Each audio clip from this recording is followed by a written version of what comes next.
নমস্কার বন্ধুরা, কেমন আছেন সবাই? মাই স্টোরি মাই ব্লগ চ্যানেলে আপনাদের সবাইকে আরও একবার স্বাগত। আজকের ভিডিওটা আমি কিছু বন্ধুর রিকোয়েস্টে করেছি। অ্যাকচুয়ালি আমি আমার প্রত্যেকটা ভিডিওতেই কাজকর্ম তো শেয়ার করি, আমার প্রতিদিনের টুকিটাকি কাজকর্ম শেয়ার করি, কিন্তু টাইম টু টাইম ওইভাবে দেখানো হয় না বা ওইরকম মর্নিং রুটিন বা বিকেলের রুটিন আলাদা করে শেয়ার করা হয়নি।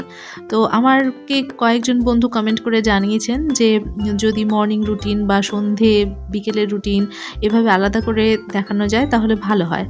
তো তাদের রিকোয়েস্টেই বা তাদের কমেন্টের জন্যই আমি আজকের ভিডিওটা করছি, আমার মর্নিং রুটিনটা শেয়ার করছি। এটা আর্লি মর্নিং না, এখন বাজে সকাল 7টা, আর 7টা থেকেই আমি ভিডিওটা শুরু করব দুপুর পর্যন্ত। অ্যাকচুয়ালি একদম পারফেক্টলি টাইম তো রোজ একই হয় না, তবে একটা বেসিক ব্যাপার থাকেই যে এই টাইমের মধ্যে আমাকে এই কাজটা শেষ করতে হবে। তবে প্রতিদিন যে একদম একই সময় অ্যাকিউরেট করে কাজকর্ম করতে হয় সেটা কিন্তু না, কারণ আমরা তো আর রোবট না। একটু এদিক ওইদিক দেরি হয়ে যায় কখনো কখনো, বা যেদিন একটু ছুটির দিন থাকে সেদিন লেট হয়ে যায়। আবার বাড়িতে গেস্ট আসলে বেশি রান্নাবান্না থাকলে তখন সেখানে রুটিনটা একটু অন্যরকম হয়ে যায়। তো সব মিলেমিশে একটা বেসিক রুটিন বলা যেতে পারে, কিন্তু ওই রকম আমি অ্যাকচুয়ালি বিশ্বাস করি না যে একদম 7টা থেকে 12টা বা 12টা থেকে বিকেল 4টে পর্যন্ত আমি এই কাজ করি। কারণ ডেইলি রুটিনের মধ্যে মূল কাজগুলো এক হলেও কখনো কখনো আবার ধরুন একটু মার্কেটে যেতে হয়, বাইরে যেতে হয়, মেয়ের স্কুলে যেতে হয়, তারপরে আবার ক্লিনিং ডাস্টিংয়ের কাজ। তো এগুলো একেক দিন একেক রকমভাবে করতে হয়, ওই জন্য সব কিছু মিল পাওয়া যাবে না। তবে বেসিক যে জিনিসটা আমি করে থাকি সকাল থেকে একদম দুপুর পর্যন্ত সেটুকুই আজকে শেয়ার করব। এখানে আমি মেয়েকে পড়তে বসিয়ে নিলাম, ওকে কিছু টাস্ক দিয়ে আমি রান্নায় ঢুকবো, কারণ ওই রকমভাবে ওকে বসিয়ে পড়ানোর মতন সময় তো সকালবেলা থাকে না, কারণ আমার 9টার মধ্যেই রান্না শেষ করতে হয়। আমি আমার এর আগের ভিডিওতে যখন কাজকর্ম করি তখন বলি যে আমার একদম সকালবেলা উঠে শুধুমাত্র চা বিস্কিট খেয়ে রান্নাঘরে লেগে যেতে হয়। তো আজকে কিন্তু চা বিস্কিট খাওয়ার শেয়ার করলাম না, আর্লি মর্নিং রুটিনটা না হয় অন্য একদিন শেয়ার করব। তো এখন আমি সবজি কেটে রান্নাঘরে চলে এসেছি। তবে আজকে রান্না আমার খুব সামান্যই আয়োজন, তার কারণ আজকে মাছ মাংস কিছু নেই, একটা নিরামিষ সবজি করছি। আর কালকের কাঁঠালের তরকারি আছে, সেটা একটু গরম করে নেব, আর একটা শাক ভাজা করব। আর মাঝে মাঝে এখানে আবার মেয়েকে এসে দেখিয়ে দিচ্ছি, ও ডাকছে। তো এই হচ্ছে আমাদের মায়েদের ডিউটি, কখনো রান্নাঘরে যেতে হয়, রাঁধুনি সাজতে হয়, আবার কখনো টিচার সাজতে হয় ছেলে মেয়েদের জন্য। তবে ব্যক্তিগত জীবনে টিচার হওয়ার ইচ্ছে থাকলেও, মানে ইচ্ছে ছিল একসময়, কিন্তু হয়ে ওঠেনি। কিন্তু ছেলে মেয়েদের কাছে মায়েরা তো টিচারই হয়, তো সেই হিসাবে মেয়ের কাছে টিচারের দায়িত্ব পালন করছি। তো একদিক থেকে ভালোই লাগে যে টিচারের স্বপ্ন যখন অপূর্ণ থেকে গেছে তখন মেয়ের কাছেই না হয় একটু টিচার হলাম। আর এদিকে যে ঘাঁটিটা করেছি ওটাও হয়ে গেছে, ওটা আমি বাটিতে নামিয়ে নিচ্ছি। এখন আমরা ঝালটা একটু কম খাই, যেহেতু সৃষ্টি ঝালটা খুব বেশি খেতে পারে না। আমার হাসব্যান্ড আবার ঝালটা পছন্দ করে, কিন্তু মেয়ের জন্য একটু কম করতে হয়। আর এখানে এই যে কড়াইতে রসুন দিলাম, কালো জিরে আর রসুন, শাকটা ভাজা করব। আর এদিকে ওই যে কাঁঠালের তরকারিটা যেটা কালকের ছিল বললাম না, ওটাই গ্যাসে চাপিয়ে দিয়েছি, গরম করে নেব। তো এরকম নিরামিষ বা ডাল ভাত রান্না করতে গেলে তো আমার খুবই মজা লাগে, কারণ রান্নায় আমাদের মাছ বেশিরভাগ থাকে, আর মাছ করতে গেলে আমার খুব ঝামেলা হয়। দুরকম মাছ তো আনবেই, সেগুলো ধুয়ে টুয়ে ফ্রিজে রেখে দেওয়া, বাকিটা রান্না করা, মানে অনেকটা সময় লেগে যায়, তাড়াহুড়ো হয়ে যায়। আর এখানে আমার মেয়ের পড়া হয়ে গেল, পড়া শেষে ওর ডেস্ক আর বই গুছিয়ে রাখলো, আর আমি শতরঞ্জিটা উঠিয়ে নিলাম। বাড়িতে যেদিন নিরামিষ রান্না হয় না সেদিন আমি অনেকটা সময় পাই, বিশেষ করে সৃষ্টির স্কুলে যাওয়ার আগে ওকে একটু সময় দিতে পারি। আর যেদিন যেদিন মাছ রান্না টান্না থাকে সেদিন ওকে মানে ওকেও রেডি করতে হয়, আবার যেহেতু ভ্লগিং এর জন্য ভিডিওও করতে হয়, তো সেইভাবে ক্যামেরাও সেট করতে হয়। তো অনেক কিছুই অদেখা থেকে যায়, ক্যামেরার মধ্যে অধরা থেকে যায়, কারণ সব কিছু ডিটেলে শেয়ার করা সম্ভব হয়ে ওঠে না, কারণ ওটা সম্পূর্ণ ব্যস্ততার জন্য। হাতে যদি সময় থাকতো তাহলে হয়তোবা ধীরে ধীরে সব কিছুই শেয়ার করা যেত। যখন খুব ব্যস্ত হয়ে পড়ি তখন মনে হয় যে ক্যামেরা থাক, আগে কাজটা সেরে নিই। তারপরে আবার কাজ শেষ হয়ে যাওয়ার পরে তখন যখন আর কিছুই কাজ নেই তখন বোকা বোকা মনে হয়, মনে হয় যে কিছুই তো করলাম না, তাহলে বন্ধুদের সঙ্গে কি শেয়ার করব। তো এখানে মেয়ের জন্য আর মেয়ের বাবার জন্য খাবার বেড়ে দিয়েছি, আর ওর জন্য আজকে স্কুলে টিফিন দিয়ে দেবো। টিফিন আমি না দিতে চাই জানেন তো, ওর জন্য আমি মাঝে মাঝে রুটি, তারপরে পরোটা, একদিন আলুর পরোটা করে দিলাম, তো সস দিয়ে, তো এইগুলো, আর মাঝে মাঝে আঙুর নেয়, কলা নেয়। তো খেতে চায় না। পরোটা, রুটি এগুলো খেতে চায় না। লুচি দিলে বলবে হাতে তেলা হয়ে যায়, ওটা খেতে চায় না। বা ফ্রাইড রাইস, পনির এগুলো যদি দিয়ে দিই, এগুলো তো দেওয়া যাবেই না। এগুলো নেবেই না ওই। আর স্কুলে রাইস জিনিসটা অ্যালাও করে না। যদিও ফ্রাইড রাইসটা ঐরকমভাবে না, চামচ দিয়ে বাচ্চারা খেতেই পারে। কিন্তু আমার মেয়ে তো খাবেও না। ওই পনিরও খাবে না, বেছে গাজর-টাজর ওগুলো ফেলে দেবে। তো ওর জন্য এই বিস্কিট আর কেকটাই দিলাম। যদিও কেকটা আমি খাওয়াতে চাই না, কারণ মাঝে ওর পেটে ব্যথা করে। ওইজন্য এগুলো বাইরের জিনিস, প্যাকেটের জিনিস এভয়েডই করি। কিন্তু তবুও আবার দিতে হয় যেদিন বাড়িতে একদমই কিছু বানানো হয় না টিফিনের জন্য। আর ওকে এখন এই যে রেডি করে নিচ্ছি। আমার হাসব্যান্ড বেরিয়ে গেছে। আমার হাসব্যান্ড আরও আগে বেরিয়ে যায়। মেয়ের স্কুল টাইমের থেকেও আগে বেরোতে হয়। ওইজন্য সকালটা আমার উপর দিয়ে অনেকটা ঝড় বয়ে যায় বলতে পারেন। কিছুদিন আগে একটা ভিডিওতে আমাকে একজন ম্যাডাম কমেন্ট করেছিলেন যে আমি নাকি কাজ কম করি আর কথা বেশি বলি। তো কথাটা সত্যি একটু বেশি বলতে হয়, কারণ ব্লগিং এর জন্য কথা বলতেই হয়। আমি আমি তো এত স্ট্যান্ডার্ড লেভেলের ভিডিও করি না যে মিউট অবস্থায় লোকেরা আমার ভিডিও দেখে যাবে। তো কমিউনিকেট করার জন্য, মানুষের সঙ্গে যোগাযোগ করার জন্য কথা তো বলতেই হয়। কিন্তু কাজ কম করি এই জিনিসটা আমার খুব একটা মানে আমি সম্মতি দিচ্ছি না। কারণ আমি প্রচুর কাজ করি। আমার ভিডিওতে আমি বসে শুধুমাত্র মোবাইল সামনে নিয়ে বকবক করি না। আমার ভিডিওতে আমি যে কাজই করি না কেন, সেই কাজের সঙ্গে পরে ভয়েস ওভার দিই। তো কাজ কম করি বা কাজ করি না এই ধরনের কথা হয়তোবা ২-১ টা ভিডিও উনি যেটা দেখেছেন সেটাতে হয়তো কাজের পরিমাণ কম আছে। কিন্তু বেশিরভাগ ভিডিওতে আপনারা একটু ট্যালি করে দেখতে পারবেন যে আমি কিন্তু কাজ যেগুলো করি সংসারের, সেই সঙ্গেই কথাটা বলি, ভয়েস ওভার দিই পরে। তো মেয়ে এখানে স্কুলে চলে গেল আর ওকে আমি টোটোতে উঠিয়ে দিয়ে আবার ঘরে চলে আসলাম। এসে এখন আমি যে এখানে একটু বসবো। দেখতেই পাচ্ছেন সোফার উপরে এই যে চিরুনি, তারপরে কি সব জামাকাপড় এলোমেলো হয়ে আছে। তো সেগুলো তো গুছাতেই হবে। তার আগে একটু বসে নিই। কারণ আমি বলি আপনাদেরকেও যে আমার যে সমস্ত বকবকানি কথাবার্তা তার মধ্যে বলি যে কাজের মাঝে কিন্তু একটু রেস্ট নিয়ে নেওয়া দরকার। অন্তত ৪-৫ মিনিটের জন্য একটু বসুন, একটু জিরিয়ে নিন, জল খান। তো তারপরে আবার পরবর্তী কাজে লেগে যান। তো ওটা কিন্তু আমি নিজের লাইফেও কাজের ক্ষেত্রে এপ্লাই করি। কিছু কাজ একসঙ্গে করে নেওয়ার পরে তারপরে আমি একটু টাইম নেই পরবর্তী কাজের জন্য। আর ততক্ষণে শরীরটাও একটু রিল্যাক্স হয়।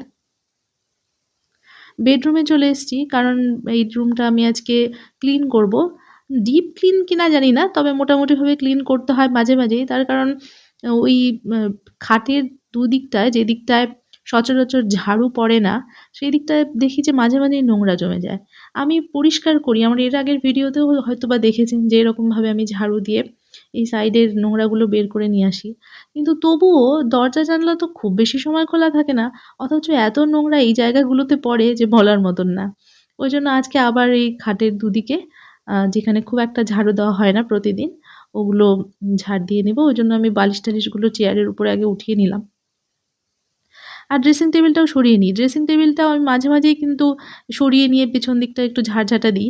কিন্তু এত ঘনই নোংরা পড়ে, তো ওইজন্য মাঝে আবার পরিষ্কার করতে হয়। এরকমটা যদি হতো যে একবার ঘর ক্লিন করার পরে অন্তত ৬ মাস পরিষ্কার থাকতো, তাহলে কি ভালো হতো বলুন তো? এই একই ধরনের কাজ ডেইলি করতে কি আর ভালো লাগে? আমার এই প্রতিদিনের কাজের মধ্যে ক্লিনিং ডাস্টিং এর যে কাজটা, সেটাও কিন্তু আমি এই দুপুর টাইমেই করে নিই। আমাকে এর আগে একজন বন্ধু, আমার সাবস্ক্রাইবার বন্ধু আমাকে বলেছেন যে, "এই কাজগুলো তুমি কখন করো? এক্সট্রা কাজ যেগুলো।" তো আমি তাও তোমাকে কমেন্ট করেছিলাম যে, আমার মেয়ে স্কুলে যাওয়ার পরেই আমি এই কাজগুলো করি। একদমই তাই, আজকেও দেখতে পাচ্ছ যে মেয়ে স্কুলে গেল, হাসব্যান্ডও আগেই কাজে বেরিয়ে গেছে।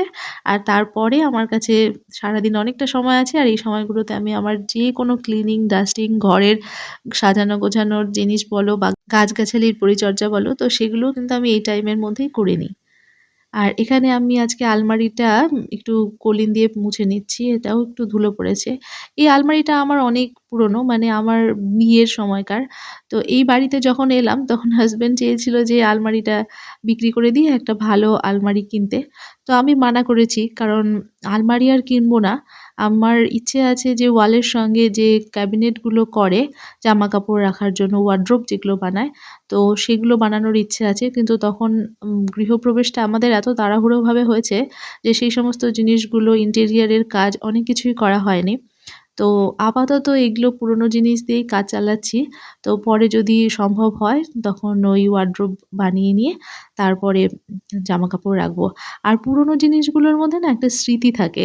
সেই ম দেখলেই মনে হয় যে এটা পুরনো জিনিস, সেই বিয়ের সময়কার আলমারি। তো যতই নষ্ট হোক না কেন, একটু রং চটকে যাক, মরচে পড়ে যাক, তবুও যেন একটা স্মৃতি, ফেলে দেওয়া যায় না।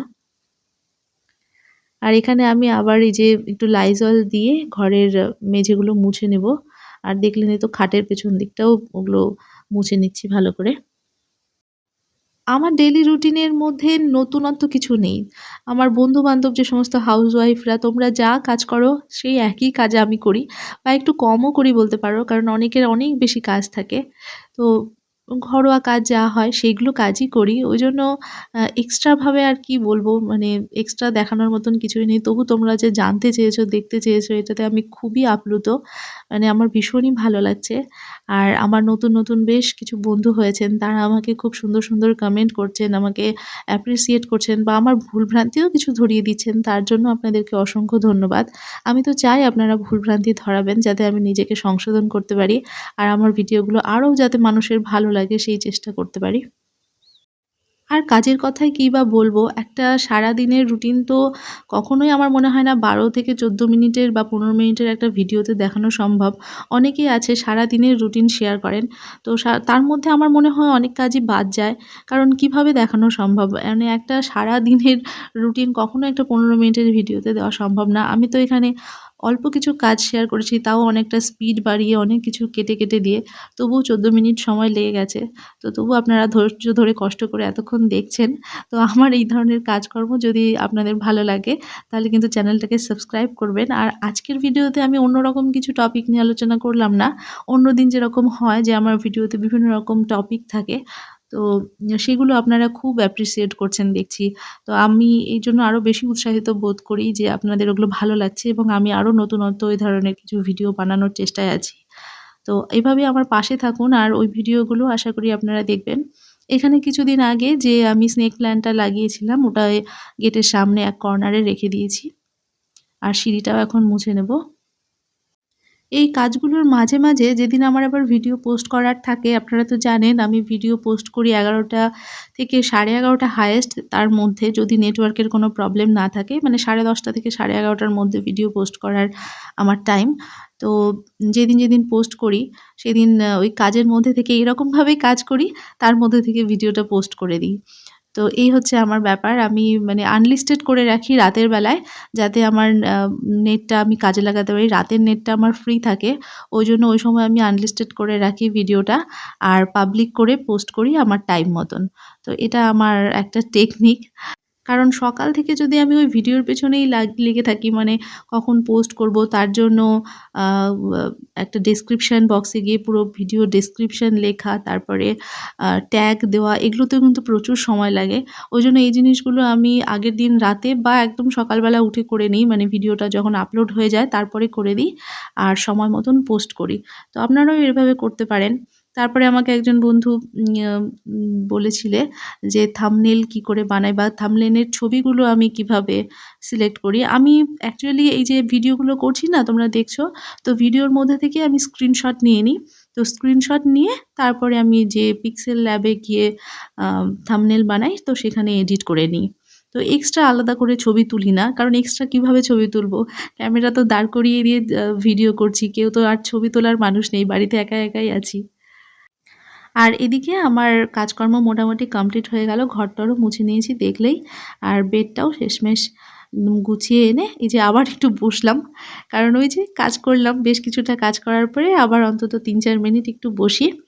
ফ্যানের হাওয়া খেয়ে তারপরে আবার চলে এসেছি বাথরুমে। বাথরুমে কিছু কাপড় ভিজিয়ে রাখবো।